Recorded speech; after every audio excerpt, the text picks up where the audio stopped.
what's up, everybody? Chris Graham here alongside Ben Carswell, Christian Jasper, James Watson, Jason Owens, Mike McCullen. Welcome to a special Road to Indy edition of the Pizza at the Pagoda podcast. And oh, do we have a show for you. We're going to kick things off talking about the last weekend here at New Jersey Motorsports Park for USF 2000 and Indy Pro 2000. We'll talk a little bit about the Indy Lights series as well, and we're going to round the night out with our first guest interview. Absolutely. We recorded this about an hour or so before the rest of the podcast.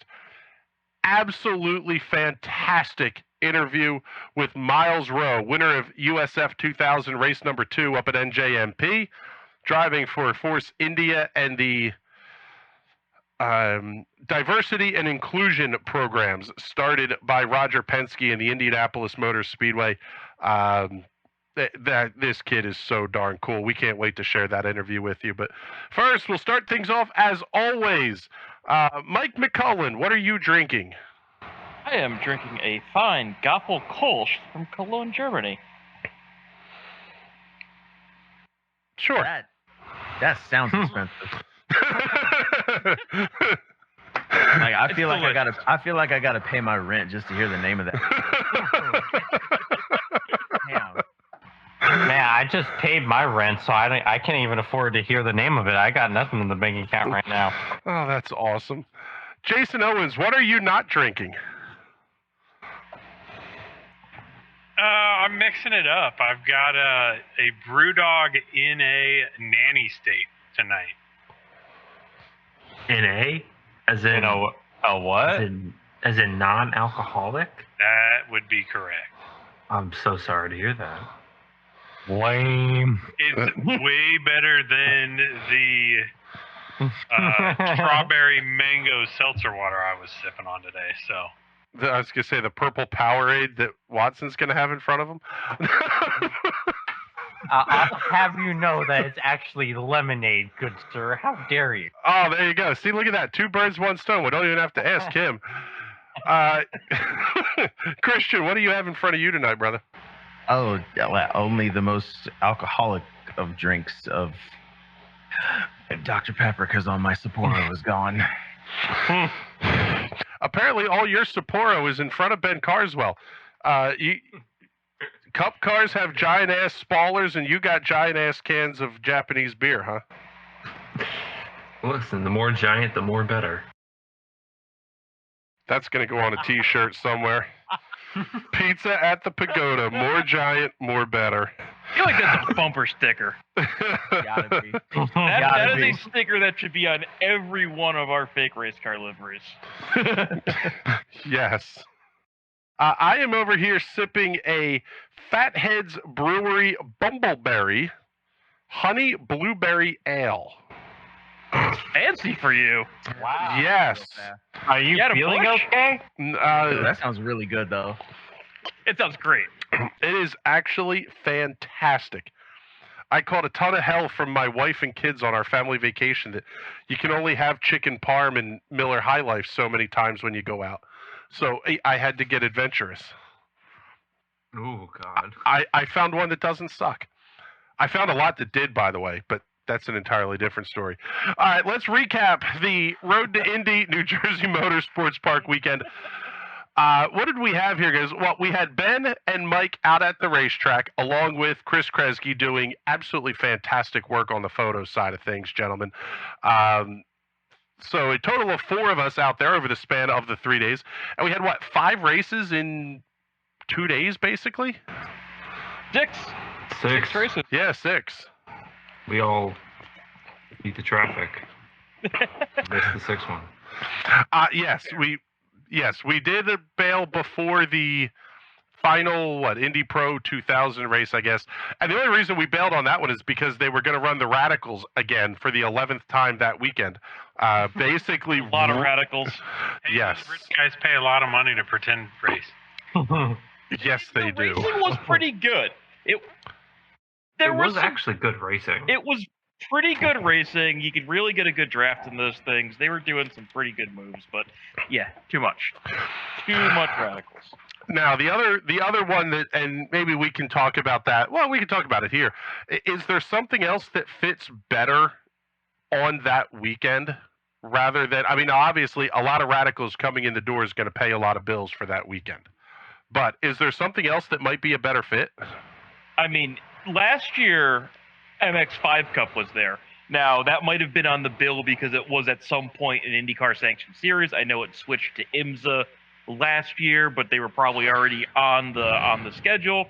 So it kind of makes sense that they fell off, but there's got to be something other than radicals that is a good series to pair with this, because it was just, I mean, the car count was kind of low, so it didn't really help, but it's a series that nobody's heard of. Nobody knows the rules of it. Nobody knows what the classes were. Nobody knows what the cars are. We're all looking at each other going, these things are cool, but this is a 3-class race? What are the classes? How do you know what the different cars are? Why are the drivers in the middle of some of these? Why are they on the left and others? What the hell is this? I didn't know they had classes until you told me that. Why do they have different colored headlights? Like, what is this?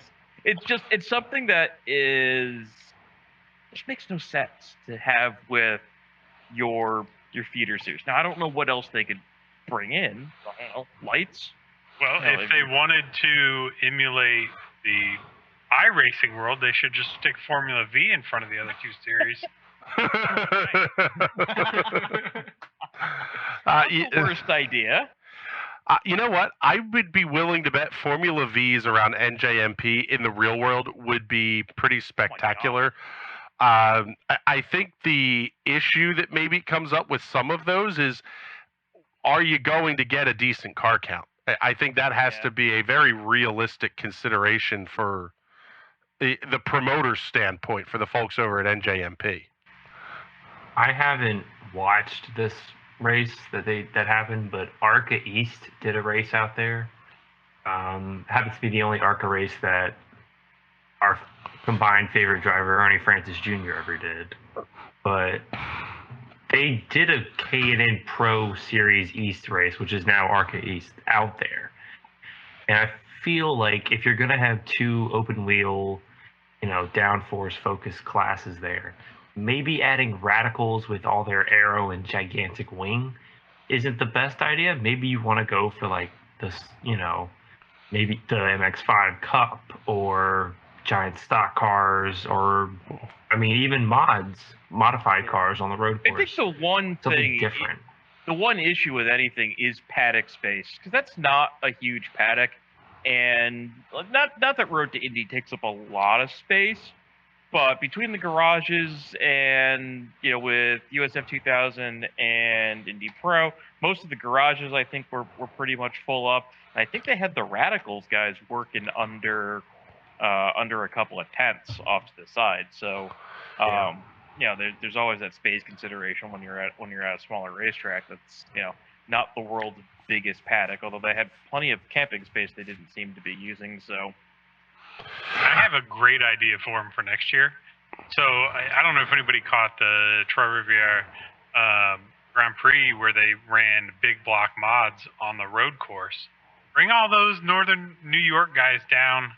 Throw the big blocks on the track and call it a day. I guarantee you people would love to see that.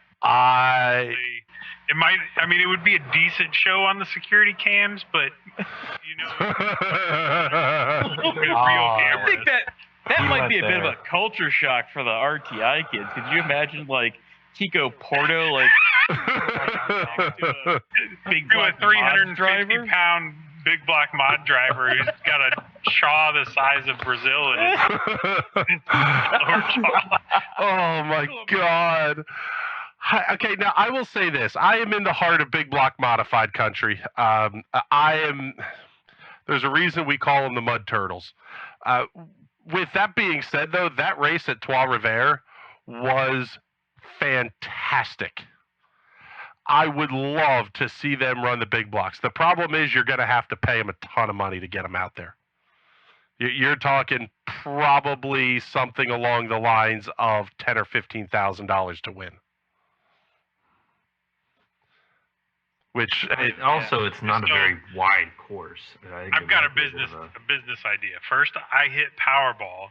And I put together a big block mod touring road course series on all like Road Atlanta Short and Lime Rock, and that'll just print like $7 a year.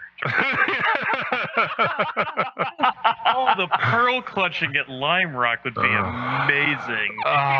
Just for that. That would. That would. Are you sure you haven't been drinking tonight, Jason? All my best ideas come when I don't drink.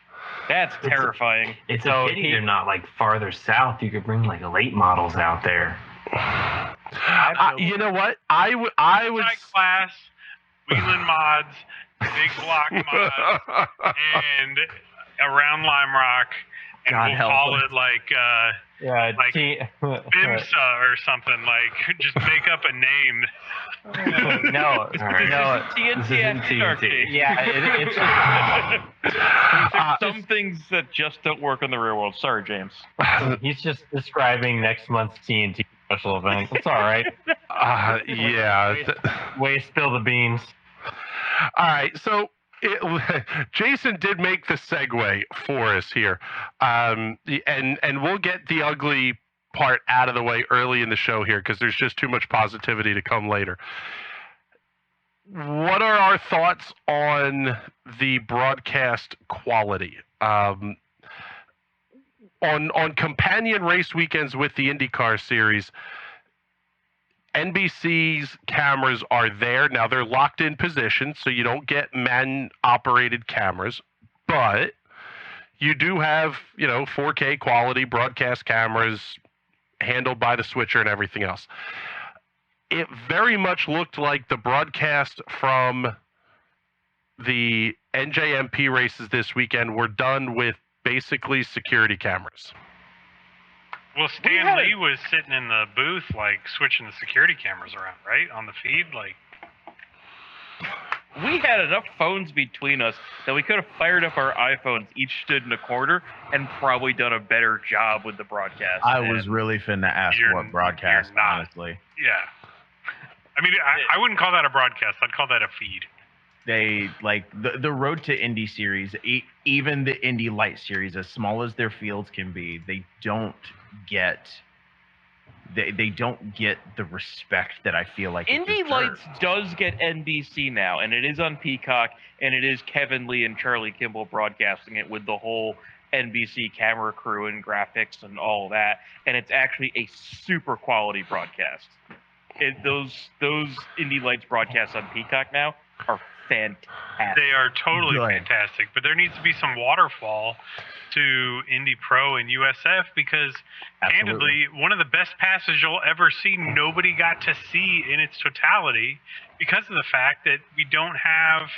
There's no cameras. There's no cameras. Like, could you imagine, like, in Europe, like, guys trying to get to F3 going and running F4 and there being no cameras and making a career-defining pass, and the only thing that captures it is a GoPro on the roll hoop? That's absurd. But here's the thing, and it all comes down to what everything in racing comes down to, and that's money. Who pays for this? Right? Road to Indy isn't spending a ton of money on media. Like, the media center at NJMP was 6 tables, a printer fax machine, and a refrigerator full of water, and that's what we got for media. So they're not spending a ton of money on media. So if you want to start rolling in people with camera crews who have to wire the whole thing, you've got to have people on site, you have to have the ability to get that feed out. We're talking money that they just don't have, especially at that venue on that weekend. Yeah, so, I get it. Although, like, I get that there's costs there, but I also think that you need to look at it from an abundance mentality, and I don't know if there needs to be like Penske or IndyCar steps up. Like, these are the future stars of tomorrow. It's not the road to Daytona. It's not the road to like retirement. It's the road to Indy. Oh, absolutely. And we need to be building the stories around the future stars of IndyCar when they're at this level, not just wait till they get to lights and then have a fantastic broadcast. No, I fully agree with you, right? You guys are going to hear later our conversation with, a driver who has done something remarkable in the history of open wheel racing in the United States at any level, and the only video of it is GoPro from his car, and that's just can we be completely realistic here and say there are micro sprint and go-kart tracks that are getting better broadcasts than USF 2000 and Indy Pro 2000? There are. I agree. Not just micro sprints, there's flat track karts running on dirt and pavement, and hell, even syrup in the winter that are getting better broadcasts than Road to Indy is. That's not okay. I regularly watch like the IMSA, the track pass stuff from like Langley and all of that. They have an easier time because it's just like 0.4 of a mile. But I think this is more of an NJMP thing than it is a Road to Indy thing. I can accept the fixed cameras, I can accept a lot of that, but it's NJMP. It's a club track. You know what I mean? Like this is not. Okay, but here's where I would counter that argument by saying a place like St. Pete, Toronto, Long Beach, etc. Those are easily the most difficult broadcasts to put on from a production standpoint because you have to run a ton of wire, more so than what you have. NJMP as a club track, I don't see any reason why they don't have fixed camera positions, pre-wired camera positions. Honestly, it wouldn't be that. I mean, I could lay out the wiring in my head right now that you go out to turn 1, you go out to turn 3 by the chicane, come to turn 5, and then you run up that little alley that we only could walk through on a cold track, all the way down to turn 8, 9, 10, 11 complex, camera there. It's easy. You only need 4 if you can move them around. Otherwise, you add a few more. But I think, honestly, the part of this is that they're essentially just screen capturing the timing feed, the raw timing feed, not like a graphics package. It's just the raw timing from the software, and they're just sticking it up there. It's not even that raw. Hard. It was only updated every 5 seconds. It wasn't even a raw feed. Yeah, exactly. So why can't we take the first small step and let's put an actual graphics package in place? I mean, they have people. Here's why. Here's part of the reason why. You could theoretically produce that race at NJMP, even using the static cameras. You're probably talking a minimum of 3 people. You need one person whose job it is to monitor the network connection out and handle any troubleshooting on any gear all weekend long. You need a tech director whose job it is to push the buttons. And you need a graphics person whose job it is to make sure that the right headshots are with the right people and throw the right graphics at the right cuts and everything else. It's not as iRacing is very easy to produce as one person because the software exists to make it very easy. The real world is a little bit different because I can switch cameras on an iRacing broadcast by clicking on a driver's name, and I instantaneously get that driver.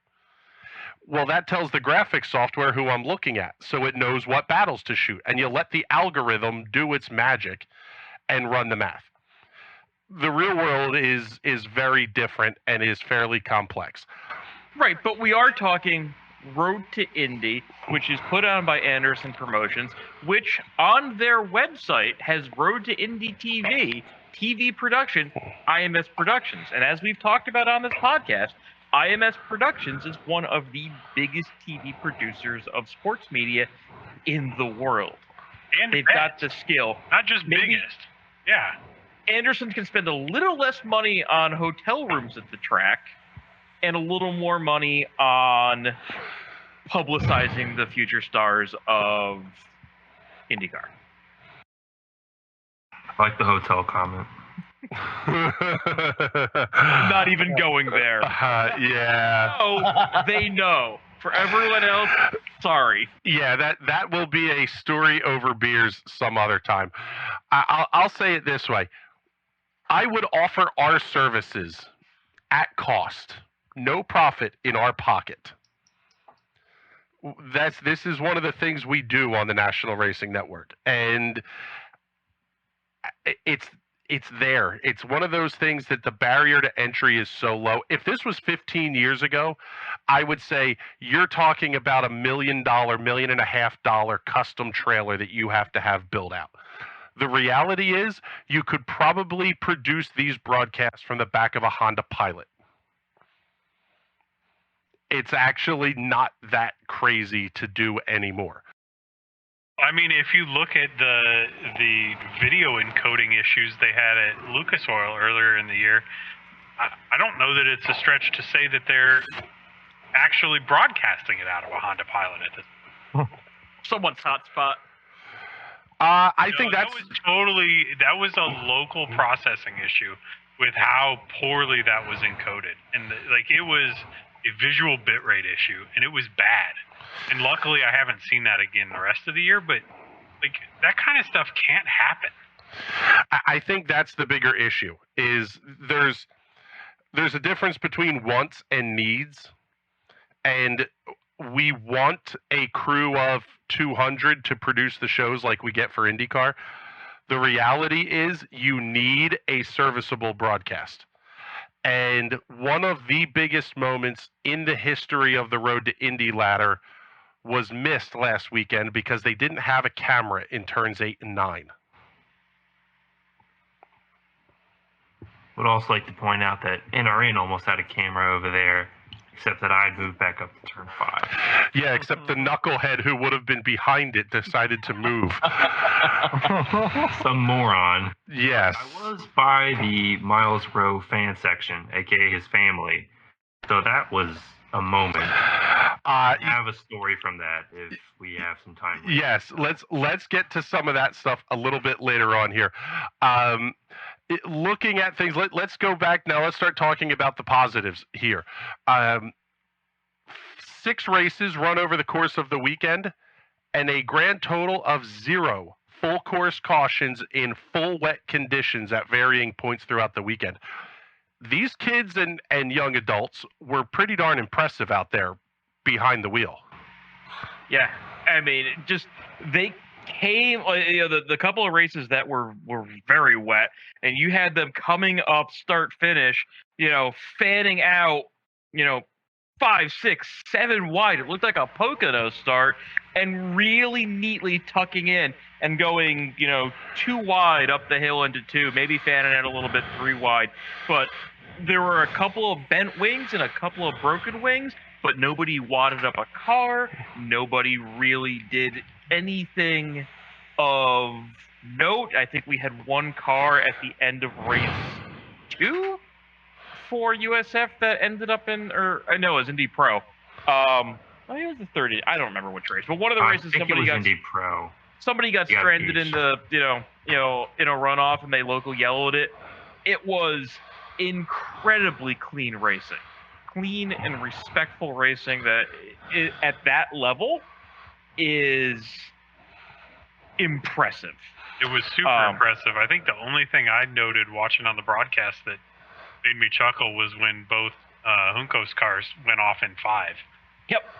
Both Junco's cars went off in 5. You had a couple of guys spinning coming out of the pits, and that's something we should probably talk about, is These the guys way keep that doing their first live pit stop. Yeah, the way that the Indy Pro and USF does wet race starts is something they might want to reconsider, because you essentially have to start a lap behind the safety car on wets, and then after everybody takes the green, you can come in and change to slicks if you want. And even then, you're limited to 3 guys over the wall. There's no air jacks. They're not set up to do pit stops. So the gamble to change tires is a huge gamble, and I think it puts teams at a disadvantage if it's a smaller team. One of those things that I have never seen in a live pit stop before was teams using impact guns, battery-powered impact guns. Okay, no big deal. That's not a big thing.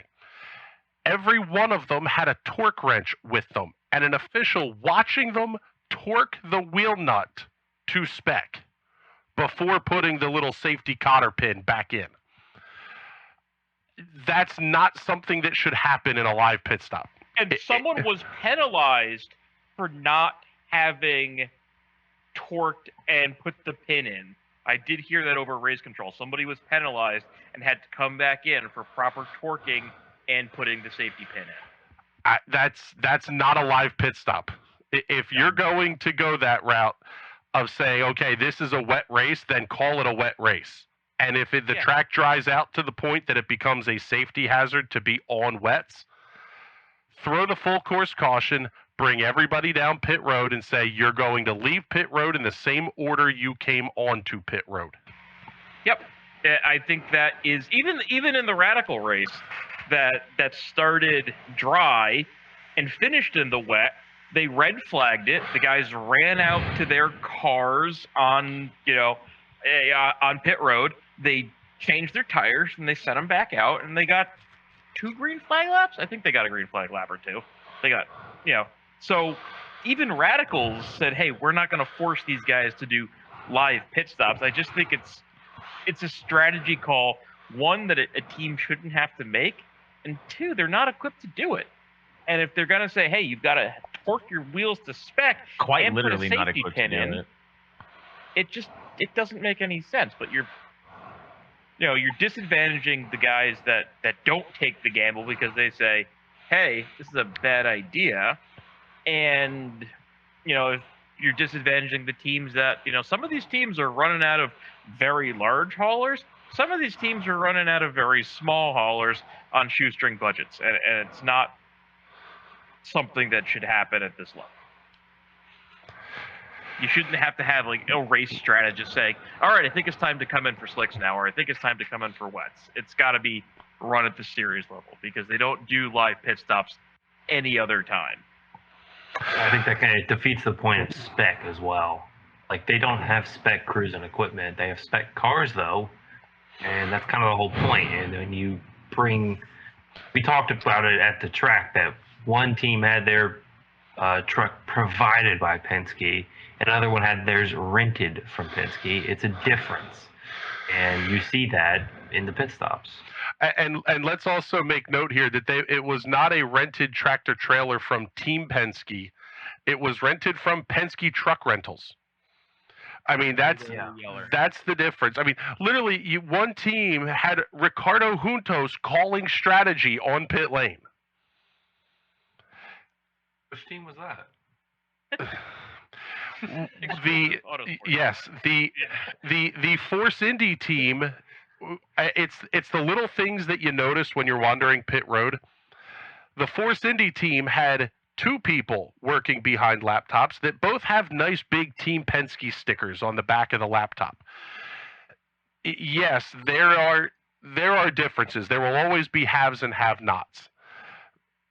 But I don't think you need to have something like the Force Indy team, and granted, this did not play a role in Myles' win whatsoever, but you don't want to have the perception that, oh, well, it's because your guys did a 14-second faster pit stop than my guys did.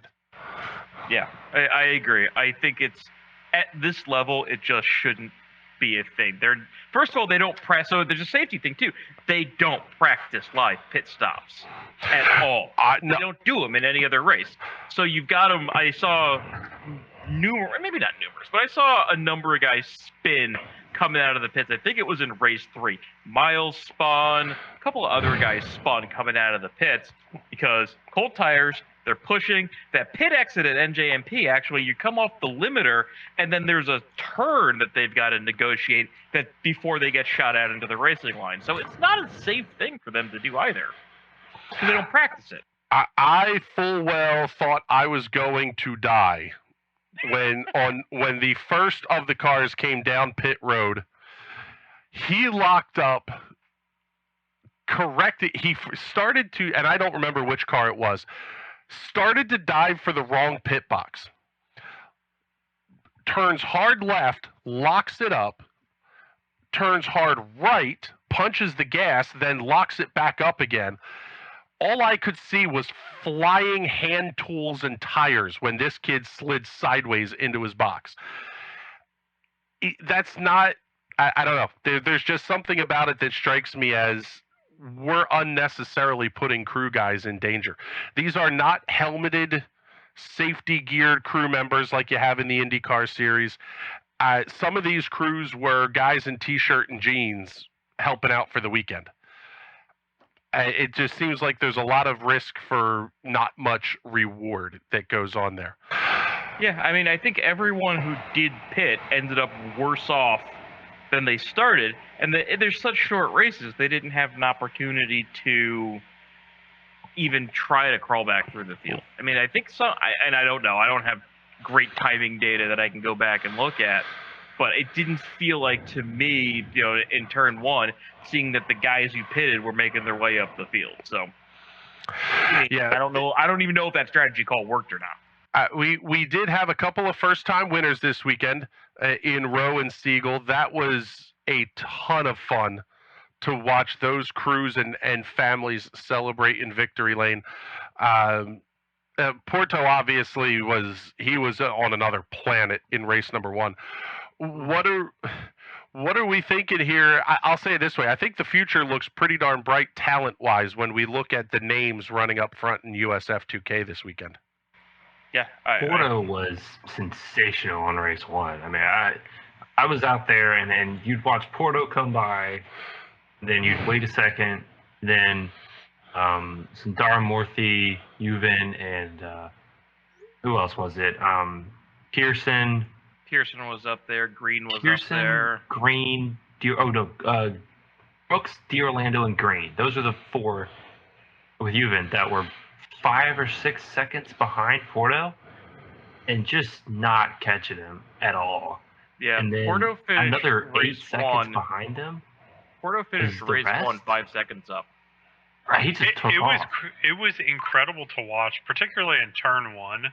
In that first race when it was hot and greasy, there was such a visual difference between the way Porto and kind of the other top 2 or 3 cars took the turn in and almost controlled the rear end slide down into 1 versus the way the guys in the back half of the field had visually the lockdown rear taking the turn. Yeah, and they were doing that a lot. And when it was a little hotter on Saturday, you'd see them at 1 and you'd see them into the chicane, almost come into the chicane at 3, light lift, little bit of brake, slide the rear just a little, and then punch it, catch it, and shoot through the chicane. It's incredible to watch them get that right. And if they got it wrong, then they ended up taking a little trip through the grass. But as it cooled down on Saturday, because Saturday afternoon for the race was cooler and overcast than Saturday morning for qualifying, and completely different than Friday. Friday was heat index of over 100, super humid. I think any data they got from Friday was completely useless for them because the whole weekend complexion changed dramatically from Saturday. But you could see them being a lot more slidey on Saturday morning in practice and qualifying, and then that complexion changing for the race on Saturday, then Sunday, obviously, with sun and rain and drizzle and mist, and that was really cool to me too. Sunday, USF qualified at like 9 on Sunday morning, and it was, I want to say, 70 degrees and overcast. and they were trimmed out. Yep. And Those were some flat rear wheels. we were watching them roll out to that false grid there before they went out, and we're just like, whoa, they are trimmed. And race 2 is coming up that they qualified for Sunday, and I was over there on the grid doing a little walk around and speaking to Wayne Rowe, who is Myles' father, talking to him about that. He said, I don't know what's going to happen because he qualified this morning in gripped up, dry, cool conditions, and now it's soaking wet. Yeah, I don't know what's going to happen here. And obviously, what happened is his son went out there and had one of the best races, period, I've seen in a while, because he just absolutely put on a clinic. Yeah, and he, every time around in race 2, he tucked right in front of behind the guy in front of him, and right coming into the braking zone for 1, he'd pop out, come up the inside, run up the inside side by side, and just ease ahead into 2. And that's how I think he made most of his moves, at least that I saw, sitting in the runoff at turn 1. I saw him. Well, in race 2 and race 3, when I was watching him Sunday, he was making moves.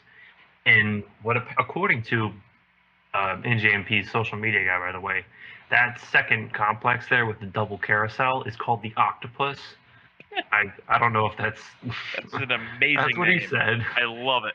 In the Octopus, he was very good. I mean, he was making moves down there. I can see that looking at the track map. Yeah, I mean, it's interesting, I guess. But that's a hard making moves. It passing there, and it's so hard to pass there. I'm just gonna start calling the track the cephalopod. Oh, yes, that's pretty fantastic. Now let's slide things over here to Indy Pro 2000 before we get to our guest. Juncos got their first win of the season. First win, obviously, for Juncos Hollinger. What do we make of the overall weekend for Indy Pro 2000 and the, I'll say, very kind of car count? I'm a little worried about car count. I mean, we had 10 cars all weekend. One, it's not that exciting as a fan to watch, and certainly as a photographer looking for action to photograph, they fan out so quickly. And you had a couple of little battles here and there, but they fanned out pretty quickly. They spaced out pretty quickly. The guys who won those races did it in pretty dominating fashion. I don't think any of them were close, but I should look before I totally say something wrong, as I often do. Race 2 wasn't close. Petrov. Yeah, that's true. Petrov got in the wet and absolutely ran away. Dominated that race. 10 seconds on McElroy. Yeah. Just ran. Race 3 was McElroy over Eves by 12.5. Race 2 was Petrov over McElroy by 15.5. And race 1 was Gold over McElroy by under a second. So McElroy was catching up to Gold. So McElroy had 2 seconds and a first. So that's a really good weekend. He had a really good weekend.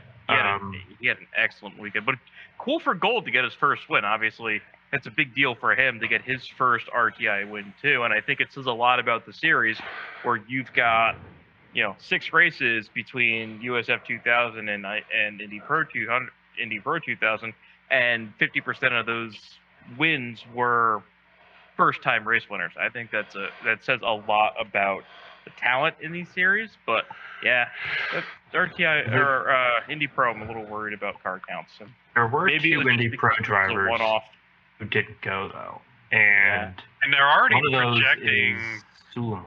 18 next year. I think they've got a lot of guys coming up too from USF, and I think some F4 drivers are probably going to come over. But I think Hunter Yeany wasn't there because he was at Spa with F3 with Charouz.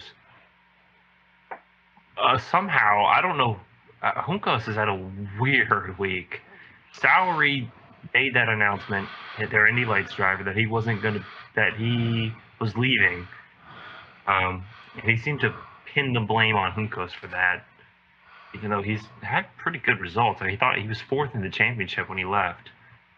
And then Friday, like on the race weekend, Friday, Manuel Suleiman announced that he wasn't going to be continuing the season with Juncos either in Indy Pro. And then Kiffin had a terrible weekend too. I don't know what happened at all with him. I just think he had a race car that just did not agree with him. I mean, it looked like it was tight. It looked like he couldn't get it to go where he wanted it to go. He just didn't look comfortable in the car. Something was wrong there, because Kiffin has really been very good in Formula Regional Americas this year. He's the points leader. He's got 5 wins, I think. I mean, he's been really good, but it was a bad weekend for him. He was spinning in Q2 for Indy Pro. It was right when the rain started. So it was the first wet tire action of the weekend, Sunday morning. And both Juncos went straight off. Yeah, straight off. It was just... I went off the same place, too, at the same time. Yeah, I mean, I was over there in turn 6, and I was turning my camera on because all the cars were coming by on their first lap out, and I'm thinking, it's a warm-up lap, nothing's going to happen. I'm like trying to get I'm going to get a little shot of all the cars coming by, and a marshal goes, "Whoa!" And I pulled the camera up really quick, and there's 2 Juncos just sitting in the grass. I'm like, what happened? How do you go into the grass? It's the out lap. They just I don't think he was just happy with that race car. It seemed like he was fighting it, and he wasn't comfortable. Just looking at how the car was performing with him behind the wheel, it just didn't look right. But you make a good point though. This is a very un-Juncos season for Juncos. Normally, Juncos is. I don't want to say the Penske of Road to Indy, but they're kind of the Penske of Road to Indy. I mean, they've won the championship 3 of the last 5 years, right? Yeah, I mean, they are a powerhouse in Road to Indy, and it's just, everyone can have an off year. I mean, hell, look at Andretti in IndyCar, right? Andretti's having a couple of off years. Penske's had a bad year. So, it's, Ricardo was there this weekend. You had, one of your guys win. I think it was, I think Gold had a pretty decent weekend outside of his win. So, it's a new partnership with Hollinger. Obviously, Juncos has announced that they're, moving back up to IndyCar. In the coming year. So, I wonder how many of their guys are coming from their Road to Indy program to go work on their IndyCar program. That's a good question. And if they're going to pull out of it. Yeah. I don't see Ricardo necessarily abandoning the Road to Indy program, if for the only reason of it is a built-in pipeline of not having to fight for name drivers. The Close Driver Academy? Pretty close. Awesome. It seems like so long as you can make the financials work, and again, that's the answer to every question. But if you can make the money work, I don't see any reason to abandon the Road to Indy program. But I'm also not spending all the money on that. I don't think they will, and I think also it's still is part of the thing with Force Indy is doing is that they're giving mechanics an opening into IndyCar at the ground level, and I think Juncos was doing that too. That they're saying, hey, we need more people for us in IndyCar, and they can go, hey, we've got guys who've been working in Indy Lights for a couple of years now. They're experienced, they know what they're doing. We can bring them up. We don't have to go steal them from Andretti or Ganassi or Penske or some other program. Well, I think it makes for a perfect segue here, talking about the potential future that comes into the Road to Indy program and moving their way up to the NTT IndyCar Series. Let's take a listen now to our interview that we did just an hour or so ago with race 2 winner from New Jersey Motorsports Park, Mr. Myles Rowe. This fantastic kid, very nice family. They were super cool the entire weekend. The whole team was, quite frankly. But I kind of got that vibe from all the teams that, the team personnel and all that we encountered. But yeah, here it is. Take a listen. The one and only Mr. Myles Rowe. All right, everybody. Absolutely super incredibly stoked. Our first guest on the Pizza at the Pagoda podcast is going to be a pretty darn good one. Getting his first career win on the Road to Indy ladder this past weekend at the New Jersey Motorsports Park. Mr. Myles Rowe joining us. What's going on, Myles? How are you? Hey, it's a pleasure. It's a pleasure. Pleasure to be on, and yeah, it's been an eventful weekend, but a blessed weekend for the team as a whole. So yeah, thanks for having me. Tell us a little bit about yourself here, and well, actually, let's introduce you to everybody first. Mike McCullen was out there shooting pictures for us this weekend. Jason Owens is in Indianapolis, Indiana. He's one of our regulars as well. James Watson is somewhere in Ohio, and the guy who's going to be doing most of the talking here, Christian Jasper, is down there in Nashville, Tennessee. So we're kind of all over the place here. But yeah, really thank you for coming on here, and hey, tell us a little bit first. Just who the heck are you? So yeah, I was born and raised in Atlanta, Georgia, all the way up to I was 18. I started racing when I was 12 in an indoor go-karting series called Pro Cup Karting. Raced that, and then outdoor rental karting in 2013 when I was 13. Then went on to get my own go-kart for about 3 years, 2014 to 2017. Then a long break of about 4 years. A couple races in the Lucas Oil Formula Series, won about half of them, 3 out of 6 to be exact. And yeah, 4-year break, 4-year hiatus, no funding kind of a thing, trying to find a drive. And then got blessed to be in the position to drive for Force Indy this year for their first season in the USF 2000 Championship. And it's been going great, I've been building really strong relationships with everybody on the team and a lot of people in the RTI paddock as well. And yeah, so we're just out here trying to progress and evolve ourselves and get better and motivate not only ourselves but other people as well that might be looking at us. And yeah, finally got this win for the season at New Jersey. And yeah, it's been stellar. That's what's up, man. That's what's up. I want to thank you for taking your time to join us today. Speaking of your win at New Jersey, I do have I guess a bit of a more sensitive question. So with any sort of first win that a driver gets, regardless of what series they're in, a lot of times it's a feeling of relief, and sometimes, actually a lot of times at that point, the floodgates just open, the wins stack up. That's where championships can happen. But with the magnitude and the significance of this victory, how does that feel for you? Like, talk us through it, man. What does that make you feel? Do you still feel that pressure? Do you feel that relief? Is it a mix? What's it like? So there's no pressure. Oh, let me back up.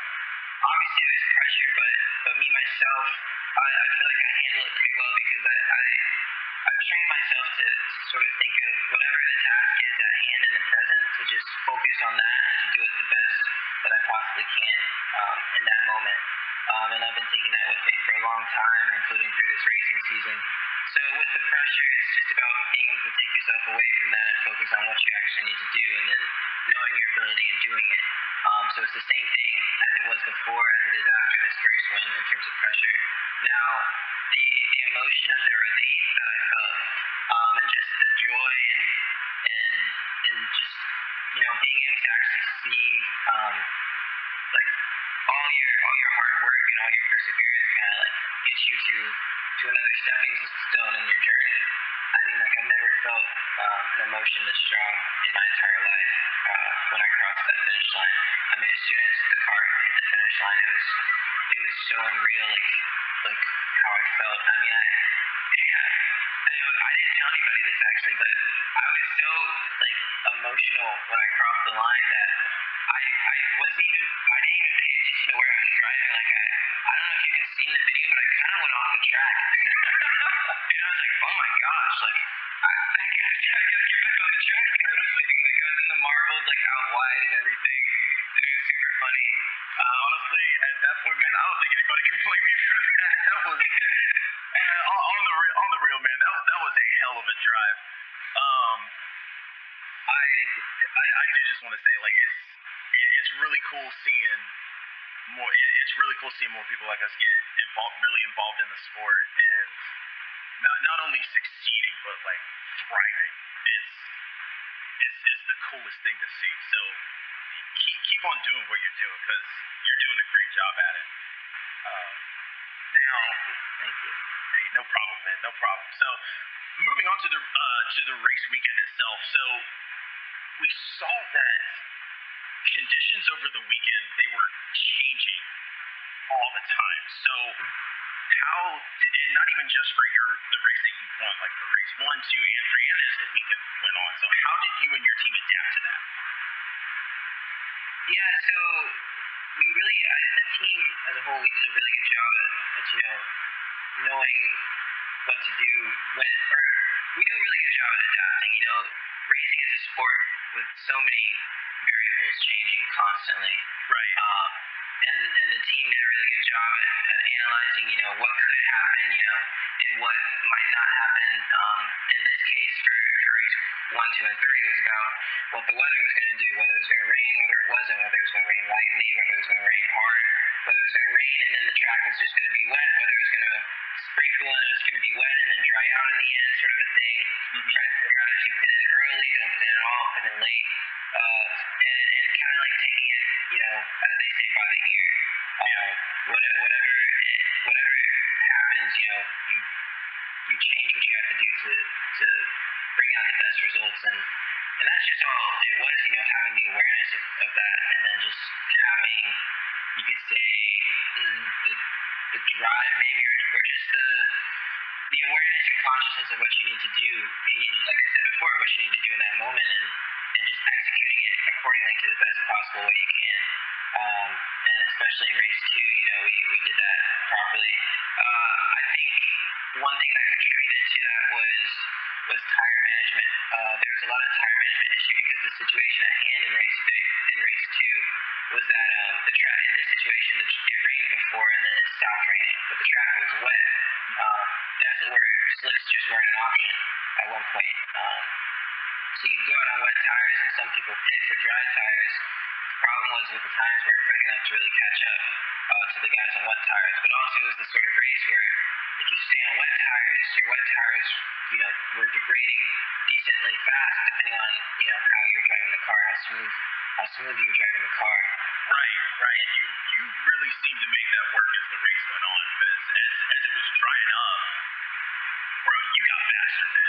Like folks were looking for water, they were looking for time, but you just, especially in the last half of that race, you just looked like you had it.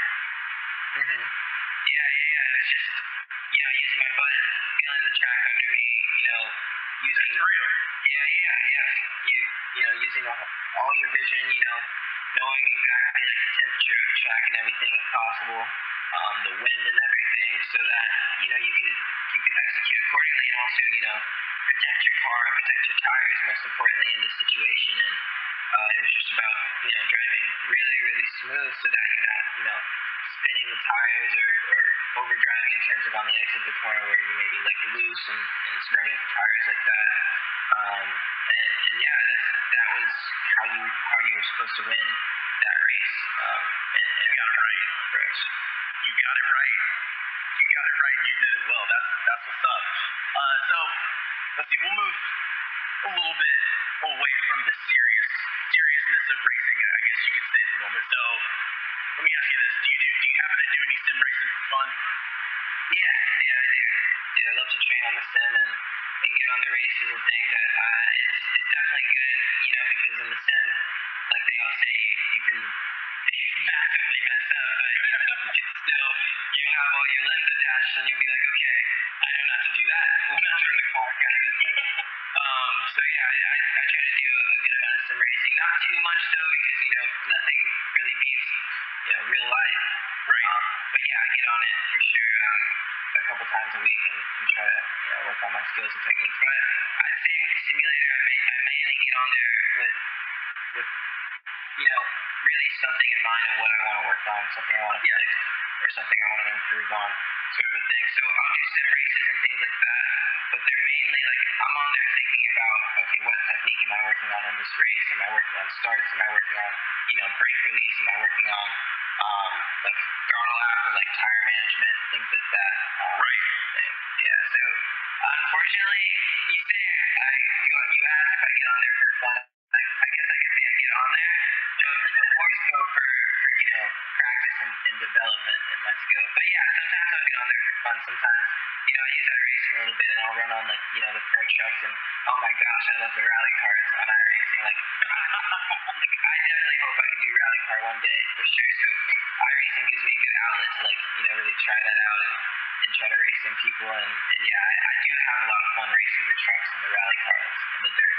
That's what's up. That's what's up. If you ever look on, if you ever want to try to delve a little bit deeper into some iRacing series, we might be able to recommend you some. Oh yeah, for sure.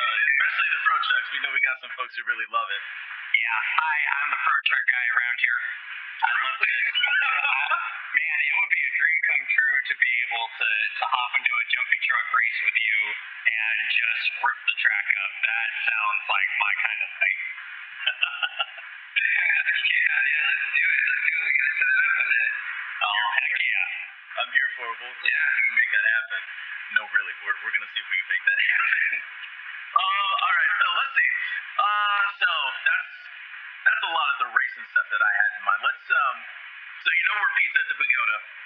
Usually with any podcast that we start off, we always ask, what are you drinking? So it can be anything. It can be water, it can be soda, tea, it can be alcohol, whatever suits your fancy, man. So Myles, what are you drinking tonight?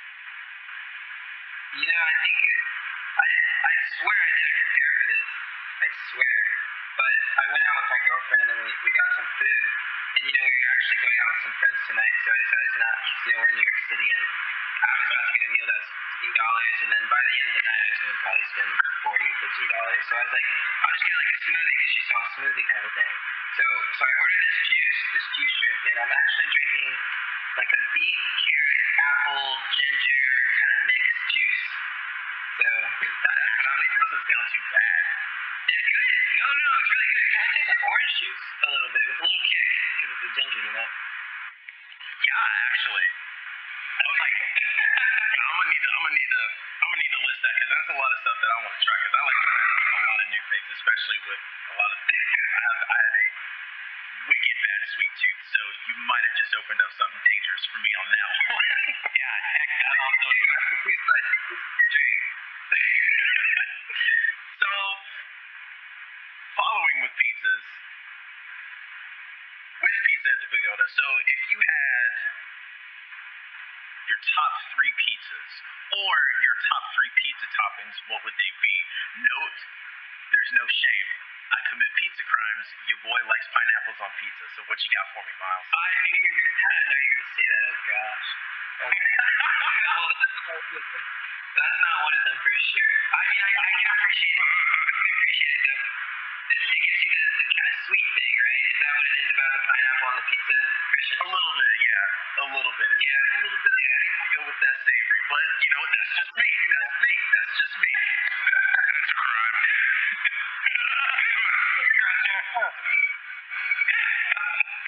Okay, my 3 favorite. I mean, you gotta go with the classic margarita. That's a classic. All right. And I think Supreme pizza. That's good.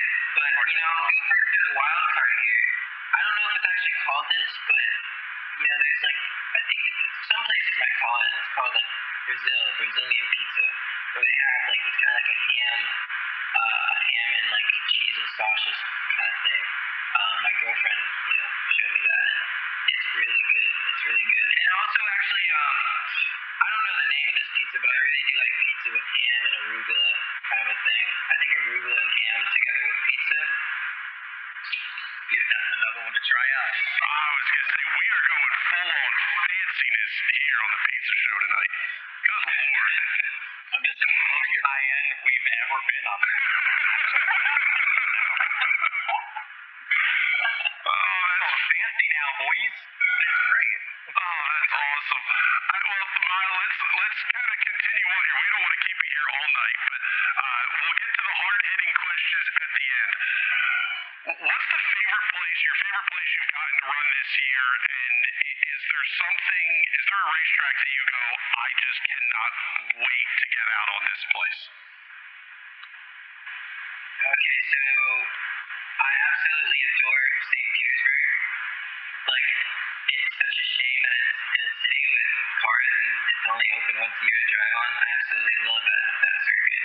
When I went on it, I was just so amazed at how it feels. I mean, it's just so awesome to drive that circuit. It's amazing. And that was actually my first street circuit I ever driven to. I don't know if that's why it's my favorite one, but St. Petersburg is very dear to my heart.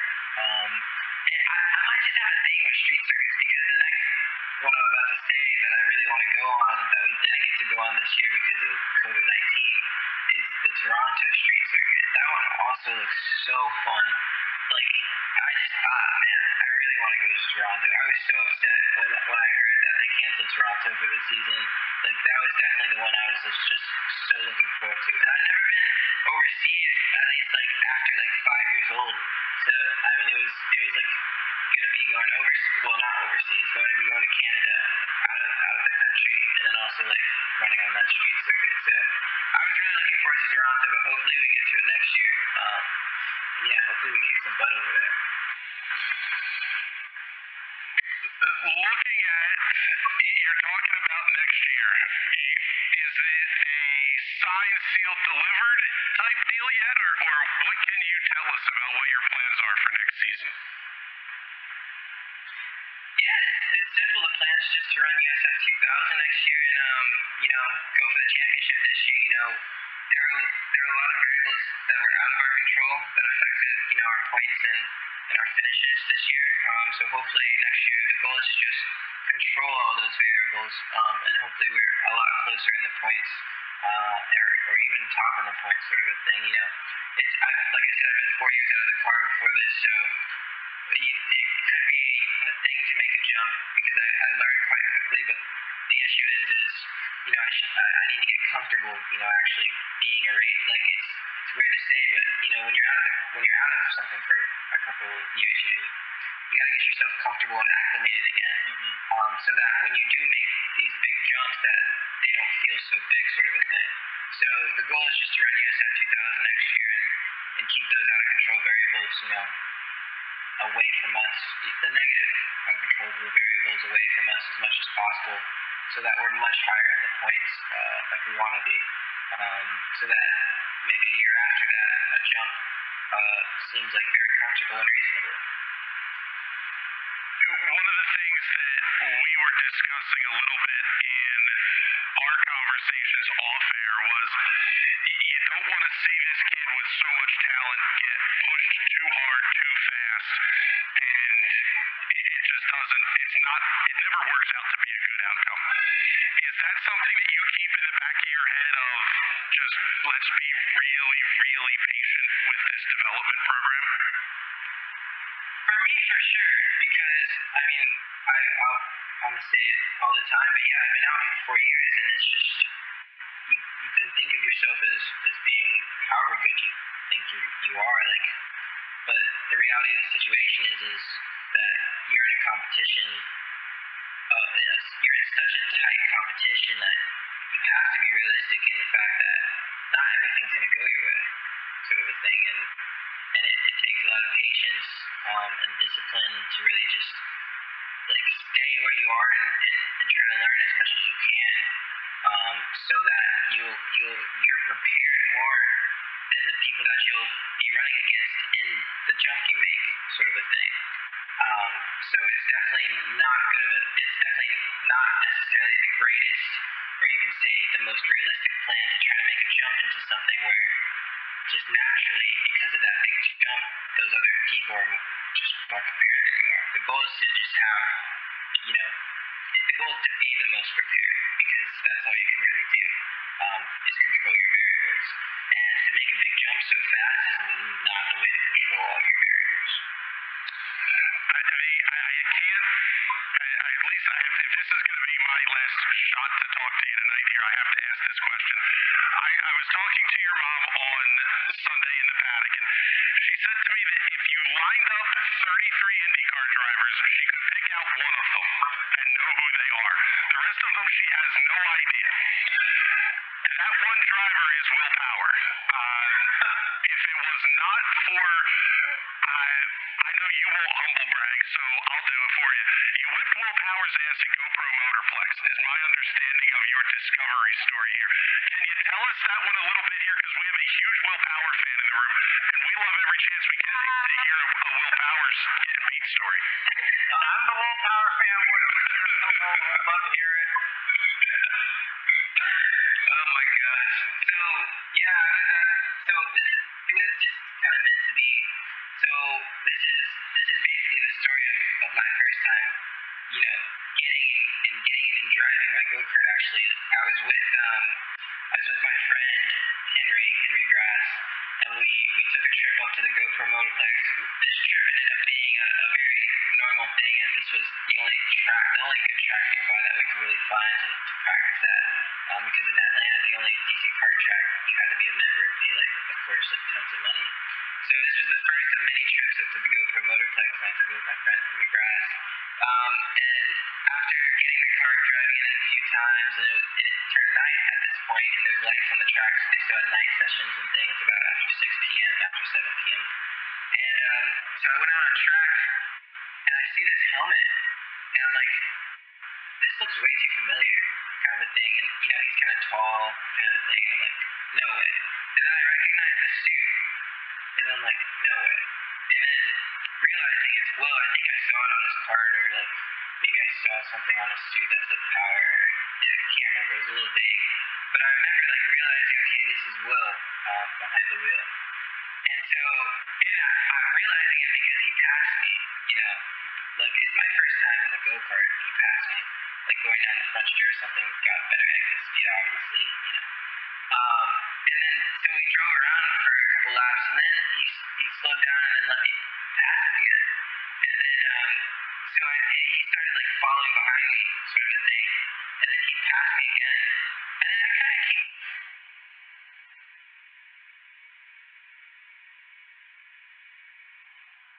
Oh, did we lose you, Myles? Usually do. Technical difficulties at the moment. We are having technical difficulties. Well, yeah, not all of us. It appears to be only on Myles' end here. Myles, can you hear us? Oh, man, just as he's getting neck deep into the I whipped Will Power story, too. I think Will Power had the internet.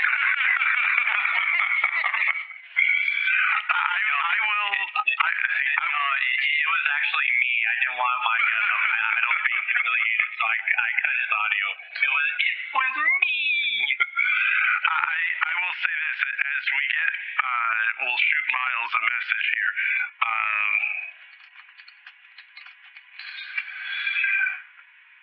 One of the things that he's, like I said, he's not the kind of guy who's going to, kind of brag on himself a ton here, or at least that's not the feeling I've gotten from him. But something that I think really has to be said here is the Force Indy program is part of the diversity initiatives that were formed by Roger Penske and the Indianapolis Motor Speedway last season. Will Power is, I think, the single biggest supporter of that program. A 40-year-old white guy from Australia has taken it upon himself to say, this is really important. And we're all fruits of that. Hopefully we're able to get Myles back here in just a moment, but the story of willpower and I want to say the Drive for Diversity and Inclusion program is really pretty spectacular. And it's great because it gives great people like Myles an opportunity that they might not have already had because, listen to him. This kid is impossible not to root for. He's just a really normal, likable, mild-mannered kid who's not trying to brag, not trying to boast, not trying to be a jerk. He's just putting his head down and doing it. Yep. He's just trying to do the best he can. And he is fast. I've watched the replay of his pass for the lead about 1 million times. He is fun to watch. You cannot root. It is impossible to not root for this kid. He is incredible. All right, it looks like we have Myles back here. Hopefully we got you back here anyway, but continue with your we'll say whip and willpower story, or at least being discovered by story.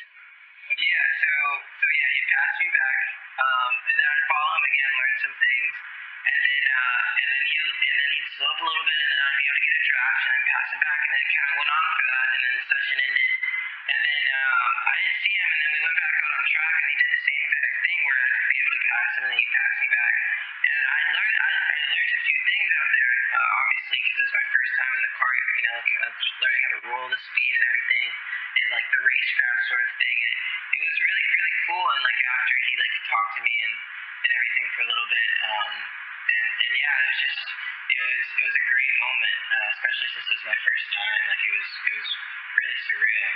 But yeah, I guess you can say I kind of whipped him a little bit. I did go passes down the inside in turn 1 at GoPro, which isn't necessarily an easy place to pass, but I don't think he was racing like he was racing to win the Indy 500 also.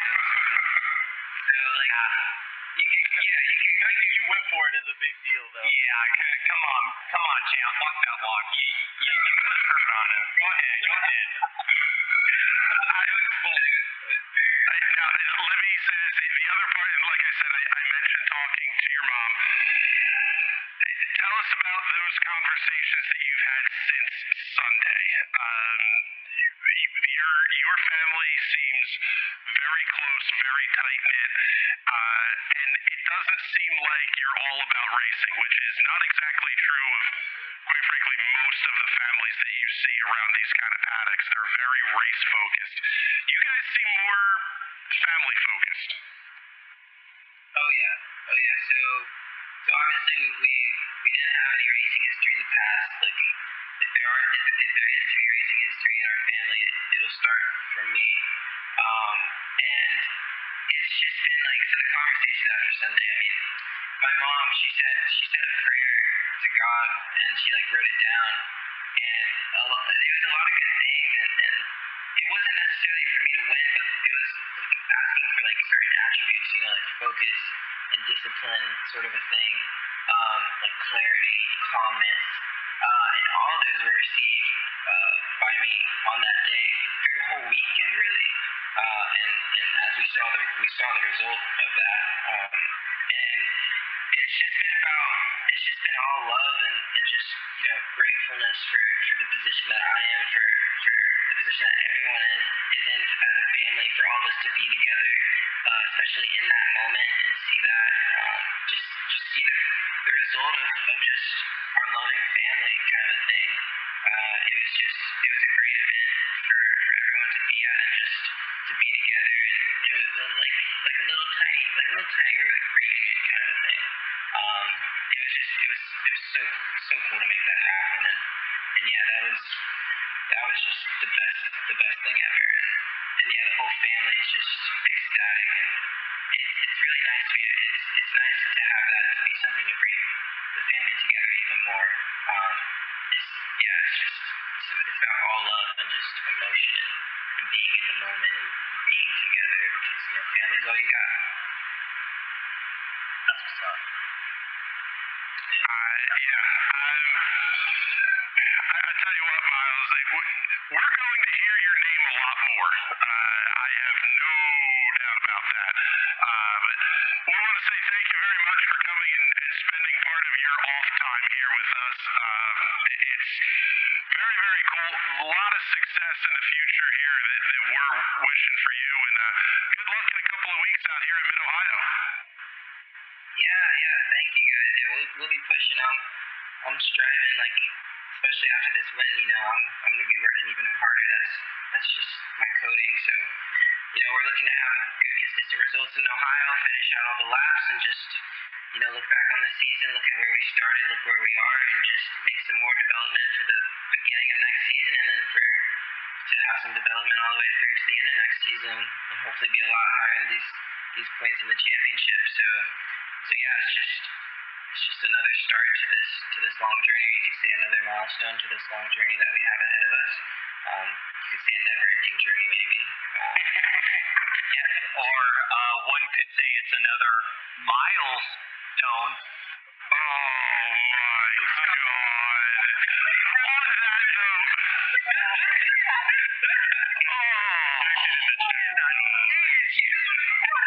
Myles, that's fantastic. Thank you very much for hanging out with us tonight. We will talk to you soon, bud. Yeah, thank you guys. It was awesome. It was great talking to you all. And let's race pro trucks and rally cars, please. Let's go, Miles. bring them in. All right, everybody, welcome back here. We're absolutely thrilled that Myles was able to take a little bit of time out of his schedule here. Just moved into a new apartment in New York City. He was telling me he went from a 5th floor to a 1st floor, 5th floor walk up to a 1st floor. So he was luxury living in New York City. I was going to say he was excited that he ain't going to have to do the steps every day. Yeah, now he's got to spend more time in the gym. Something tells me the Penske guys are going to make sure that happens one way or the other. But, Ben, you have a pretty cool story here on Myles and his dad over the weekend as well. Yeah, Friday night Saturday morning, Mike and I were leaving the hotel, actually ran into Myles' dad in the elevator leaving, going to the track, which we didn't know at the time. We kind of just thought he was some guy who worked with Force Indy because he had the shirt on. We kind of went, I guess he's a team person. And I got to the track and, fully geared up, camera, vest, badge, all that. Saw him again and had another chat with him. Found out he was Myles' dad. And, went on our merry ways. And actually got to talk to him right before race 2, before Myles' win. And in our conversation about, what's going to happen? It's the rain, yada, yada. He looked at me and he said, you know what they say? Rain is the great equalizer. Anything can happen. Okay, so I go off to shoot the race. He's up there in the fan stands with, I want to say 20 people, all decked out in Force Indy gear. And every time I can see Myles coming by, he's coming by and he's coming by. The first, 5-10 laps, not much is happening. And then he starts, every time he comes by, he's in front of another car. He's in front of another car. He's in front of another car. In front of another car. And I'm looking at the timing and I'm going, wow, he's P5. He started P10. This is a good race. And they're getting excited. They're kind of starting, they're all standing up now. They look excited. And I check it again the next lap and he's P3. And now they're really going crazy. Now they're excited because now he's in the podium places. And comes by the next lap and Kiko had built up a bit of a lead. After the race, he said that he had really worn those tires out, those wet tires. And Myles, just as the track was changing, as the tires were changing, he really found a way to keep that speed up and to keep those lap times up. So he starts tracking down Kiko. And now, there's an entire grandstand of Myles' family just getting more excited and more excited and more excited. They're standing up and they are jumping up and down and cheering. They're watching their guy just have this absolutely incredible race. And on the last lap, into turn 5, here comes Kiko and here goes Myles, right on his gearbox. I mean, he is right there. They're cheering and they're cheering. He goes down the hill, and they can't quite see him. I can just make out what's happening. And back up the hill, out of the octopus, here comes Myles in P1, down across the line, wins the race. And I look over, and they are going absolutely bananas. Jumping up and down, hugging. I mean, they are going crazy, as they should, because he just won a race in spectacular fashion. And he comes back to come back around on the cool down lap. He comes by them, arm out the car, pumping his fist, celebrating. I get the picture and I go, man, I gotta get to the podium for this. I gotta get there. So I come running out the gate, through the fence, off the track, and I start sprinting across the paddock through the garage. And I mean, I don't know, maybe a quarter of a mile from turn 5 to the podium, and I'm running. And who starts running right alongside me? Myles' dad. And he's looking at me and pointing and smiling and cheering and going, what did I tell you? It's the equalizer. That is the equalizer. Some guy on a scooter, I have no idea who he was, rolls up, tells Myles' dad to get on. He rides off on a scooter with both his arms in the air, with this huge grin on his face, pointing at me and smiling. They come all the way back to the podium. They're celebrating the podium. His mom brings up the trophy to him. Brings up his P1 trophy. They do the interview. We come up after the race. After all the celebration, a few of us came up there and, congratulating them. And Myles' dad, I have never seen a happier person in my life. He was absolutely just ecstatic. And I really don't know that I'm ever going to have an experience that is going to hit that level unless I watch, like, a friend of mine win the Indy 500, because that's what it felt like, to be there and to be like this tiny part of something that felt so weirdly personal for me, even though I known that guy for, like, I don't know, a day. It was like, man, this is incredible. And then as I'm driving home, the stories are popping up, all this stuff, and you start realizing the magnitude of what we saw. Like, this is a huge milestone in IndyCar's push for diversity. This is this huge event for us, for the sport that we love. And it's like, man, you were there to watch that, to see that happen, and to be this teeny tiny part of it there, to share in that moment. And that is probably one of the best experiences of my life, that just to be in that moment and share that, to be able to say that I was there to see that happen. Yeah, and I'll echo that. I was in turn 1 at the runoff of turn 1, and I kept seeing the same thing, and I was like, hey, he's moving up, he's moving up, he's moving up. And I was listening to race control on my headset to hear what was going on with the race, because that gives me a good idea of kind of what to shoot. And all I hear is new leader, but they don't say the number. All I hear is new leader, and then nothing. I was like, oh, maybe they got confused. And checkers come out, and there's a hill at the start-finish line, and I see that orange Force Indy in front, and I'm losing my mind in turn 1. I am the only person out in turn 1, and I'm losing my mind. And I got in my car, and I drove back to the paddock as fast as I possibly could. And, to see that win and to be a part of that. And, Myles' dad could not have been the nicest person.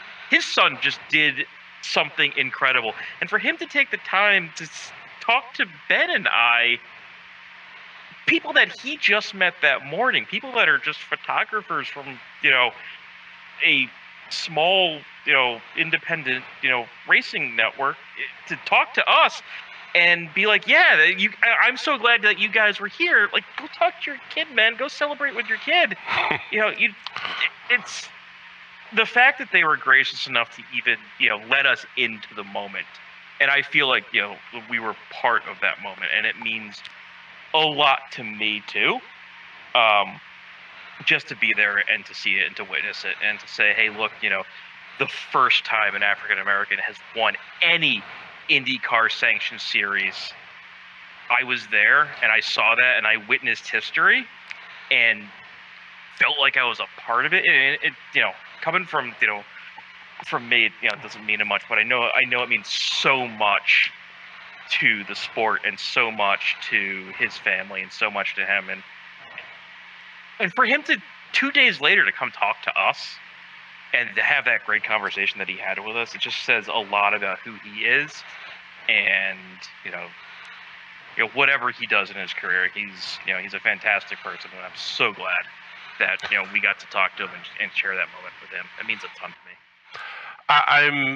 I'm an old TV nerd, but I am reminded of a scene from The West Wing, and it's where they introduce a new character in the episode, and whatever crisis it is has gone on, and Bradley Whitford looks at Dule Hill's character and he says, "You feel that? It never goes away." That's something that it is the greatest thing about getting to cover sports is there's always moments.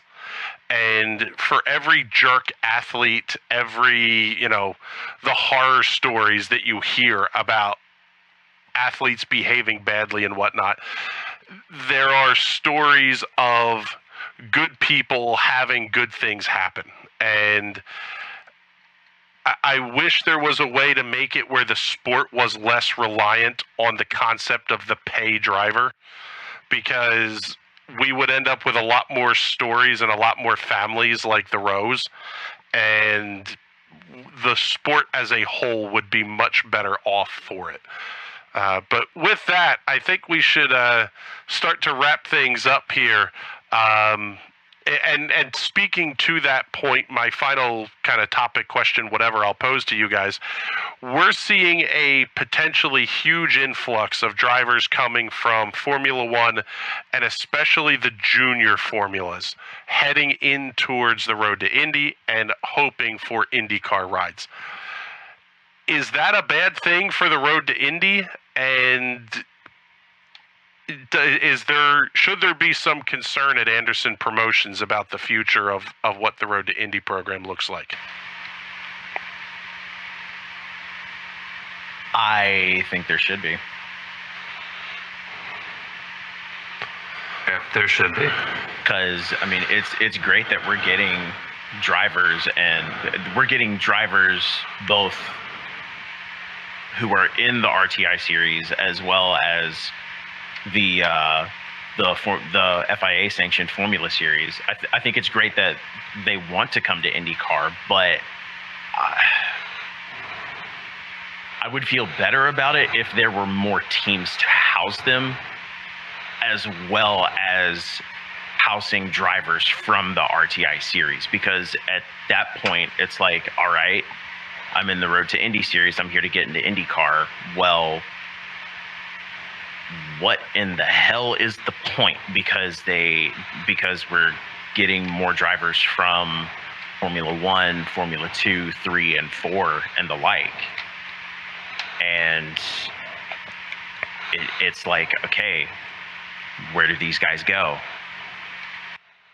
Yeah, I think the math, right? Go ahead. A Formula 2 season is about as much as it costs to run an IndyCar program. Yep. With some, plus or minus a couple $100,000 probably. But those guys already have the money.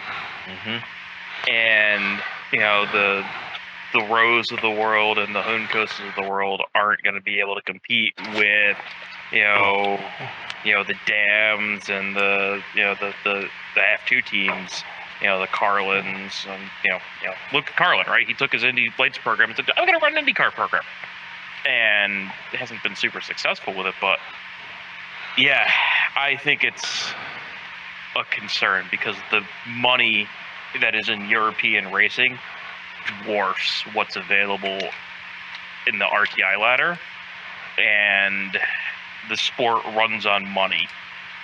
And these good stories that that we just talked about. There's not going to be a lot of them if you've got Russian oligarchs bringing their billions over and pumping their kids into these programs, because unfortunately money always talks in racing. I read something that Guan Yu Zhou, who is one of the Alpine Driver Academy guys in F2, he's looking to get into F1, and I don't think he's going to get it this year, but the report was that he had $30 million in sponsorship to bring. $30 million.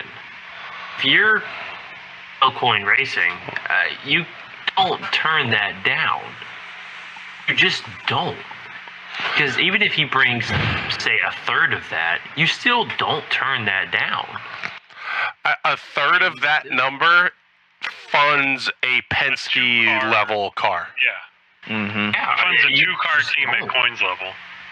You just don't turn that down. And so a guy like, say, I don't know, Kirkwood, we're talking about, where's Kirkwood going to go? Where's Kirkwood going to go? And it's like, why are we having this conversation? He's the second in the championship right now. There's three road rounds left. Plenty of time for him to win it. He's been dominant on the road courses so far. Why are we having this conversation about where's Kirkwood going to go? Where's he going to go? He's going to be. Then we're having a conversation about the guy in fifth potentially getting an Andretti ride in IndyCar. Because he's the only one with that level of money. Right. And where do we? I think the thing that also needs to be kind of mentioned, unfortunately, is that in Europe and in Asia, the F1 is the pinnacle. It's what everyone wants to be sponsoring. It's what everyone wants to be attached to. IndyCar is not that in America. NASCAR. Yeah. In fact, I remember going with the China. I remember when Indy had that race in China scheduled, only for it to be booted off the schedule before they even came close to racing on it, because the Chinese government thought they were getting another F1 race. And then when they realized that it was something completely different than F1, they immediately kicked it off. They're like, nope, not happening. Boom, done, dead. And before anyone even happened. It's just really tough for American drivers. And that's what IndyCar, that's its root, right? We want those homegrown, we want the New Gardens, we want the Connor Dailies, because they're great for IndyCar. Right? And we want the foreign talent, but we want it to be Indy talent, right? We want guys like Rasmussen in Indy Pro, who's won USF. He's doing really well in Indy Pro. I think he's the points leader, if I'm not mistaken. That's the guy you want coming up as a guy who's not the American driver. Say, hey, he's been through the Road to Indy. He's an Indy driver. He's not Lundgaard coming from who's been in Europe his whole career and is now going, oh, wait, I could come over here and race, and I got plenty of money to take care of this. I could just come and race over here and take this RLL seat. And if you look at Lundgaard, right, he's the third guy in the Alpine Driver Academy. They're not getting rid of Ocon anytime soon, and they're sure as hell not getting rid of Alonso anytime soon. So he's doing the same thing that other drivers are doing. It's like, well, where the hell do I go race? The problem is, and it's a good problem to have, is that the top levels of motorsport are flush with talent. They are simply full of talent. F1's never going to add another team, because the new Concord agreement has pretty much made that impossible, with having to essentially pay off the other teams in F1 to even get your foot in the door. So you're never going to have more than 20 drivers in F1. You can only have so many cars in IndyCar, and we're going to run right up against that limit next year. You still have the guys who are trying to do their one-offs for the 500. So we're going to have a bunch of bumping for the 500, which is great. Everyone loves it. But doesn't help those teams trying to do that one-off when they're all of a sudden their one-off is competing with the likes of well-funded former Formula 2 drivers. What other top-level racing is there? I think Formula? There's not a lot. I think the historic failed F1 driver pipeline has always led to WEC and to IMSA. It's starting to move to IndyCar, and Grosjean is by no means a failed Formula One driver. He's got a number of race starts and podiums. But the former F1 driver to IndyCar ladder, Ericsson is that. What, 2 seasons with Sauber? And it's Sauber, so, or Alfa Romeo, Sauber. So he can't be expected to get podiums. But he came in, and then Leclerc came in and whipped him his 1 year at Alfa, and he went to IndyCar, and now he's 5th in the points. And we're going, man, Magnussen's looking at a race seat next year, maybe, in addition to WEC. Yeah, Definitely looking at one for 23. Well, but also think of all the other guys that are on the grid already that at some point in their career were F1 drivers. There's a lot of them. It's a lot. But you also look at IndyCar, the career of an IndyCar driver is much longer than pretty much any other top-level motorsport. I mean, Dixon is in his 40s. Will Power is in his 40s. Jimmy Johnson wants to go past when his deal expires in 22. He wants to be racing 23 and beyond. Elio is, has had a 20-something career. RHR is not, even though he's most likely out at Andretti, he's not going anywhere. He still wants to ride, He still wants to, be competitive. So you've got a full grid as it is, and pretty much guys saying, I ain't leaving, you can't make me leave, and as long as I'm winning and bringing money, I ain't going anywhere. So you got that. You got a pipeline of talent that's going, hey, you promised me a scholarship, for the guys who win the thing. You've got guys in F3 and F2 looking and going, hey, I can race over there. And then you've got IndyCar's biggest talent recruiter and Romain Grosjean looking at his old F1 buddies going, hey, come on over here. This is a great place to race. It's a good problem to have, but it's a problem that pushes the Kirkwoods and the Malukases and the Lundqvists and the Rasmussens and the Rose of the Road to Indy pipeline to what are they gonna do? Well, and particularly when they get that scholarship, and then they have to produce in that first season, or they're out of a ride. Like we've seen some guys that have had that problem, like DeMello, I think Matos. Like there's been some guys in the last decade that probably, if they'd gotten a long enough look, could have been productive at the IndyCar level, but just didn't have the checks to cash at the end of the day to get that long enough time, and get enough seat time to be productive. And it's a bummer, but it's also racing reality. And it's racing since its inception has been a rich person sport. So it's like you can't really. It's not a problem you can fix, I don't think. I agree with you at a surface level. It's a crappy problem to have, and I think. And this is going to sound ridiculous, but I think I heard Jimmy Broadbent say this once. And I thought it was him, but I could be mistaken. But he was positing on one of his streams that the best racing talent in the world, the person that you could pick up and put in a race car, and they would be the best driver in the world, we might never find them because of the barriers to entry of the sport, the accessibility of the sport. We have probably not seen the truly best driver in the world, right? I think that's a reasonable statement. Best marathon runners? Yeah, anyone can go run. We can find the best marathon runner in the world. We can probably find the best soccer players in the world. Best baseball players? Probably, if they're exposed to it. Best race car drivers?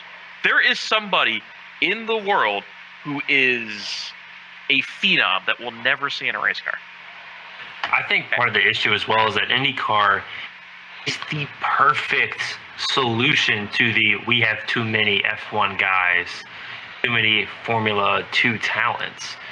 It's lower cost, it's nearly spec in a lot of ways, and it has a lower barrier to entry in terms of you don't need to have 40 super license points. If you were designing an alternative to F1, you would design IndyCar in a lot of ways. That's why we have this issue. I know we got to wrap up the show, but I'm about to get super salty about the split again, so we probably ought to. Well, I think Ben walked that line where he's like, IndyCar is about American drivers, the Newgardens and the Dailies. And I'm pretty sure Tony George said those same words in 1993, 1994, where there was too much money in kart, and they needed to have something that was cheaper for the American talent to come up in. Well, that was the point that I was going to make is, will foreign money be the tobacco money of this generation? IndyCar racing got very high on the hog on the backs of the tobacco companies. At one time, every car on the grid in IndyCar and F1 back in the late 1980s carried some form of tobacco branding. When that money disappeared, there was no plan to replace it. That's what ultimately doomed kart. And that goes back to their colossally stupid mismanagement. Are we going to see a similar problem a decade from now or two when we're back to seeing 60, 70 cars trying to qualify for the 500 and the foreign guys go, this isn't worth the money anymore, it's not a guarantee? That's why we need to have the American reliance on American money, on American drivers, because when those foreign guys pull out, who's going to support Indy? The people who live in Indy.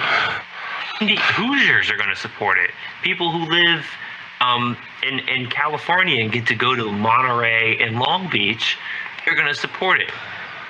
People who live in Texas are going to support it. People who live in Iowa are going to support it. That's why Hy-Vee and Iowa are so important to IndyCar, is that they're building that support that, hey, we're a partner. We're not leaving. We're in IndyCar. We are part of IndyCar. We are here to support the series as an American brand. I believe Verizon said the same thing until they got a new CEO. With that, though, I think we should probably wrap up the discussion here. There was something that I was going to absolutely get Mike off the handle on about pizza, and I don't remember what it was at this point. But Detroit pizza. Yes, Detroit pizza sucks. You're wrong. It's the best there in thing your to come wrongness, Chris. It's the best thing to come out of Detroit since the Model T. And you cannot change my mind on that. It is the best pizza. Negative, Ghost Rider. But we'll have that fight next week when we're doing our silly season preview here. We should have a fairly good idea by next week, at least most of where the grid is going to be lining up. We are hearing some things on our end of some drivers that are confirmed without being confirmed and those types of deals. But we'll give you that whole update coming up next week on the Silly Season Special Edition. That one will be another Wednesday release. We're not going to record on Labor Day, so we'll record that one next Tuesday night. We'll have it out for you Wednesday morning. But with that, we're wrapping things up and getting the heck out of here. This has been a fantastically long show. My goodness, yeah. If you're still listening, thank you. I don't know why, but thank you. I don't know why either. I've been sitting here running a jumping truck around Bathurst. I was inspired by Myles, so. Oh, it's fantastic. Well, we're getting out of here then. For Ben Carswell, Christian Jasper, James Watson, Jason Owens, Mike McCullen, my name's Chris Graham. Thank you very much for hanging out with us here on Pizza at the Pagoda. We'll talk to you next week. See you later, everybody.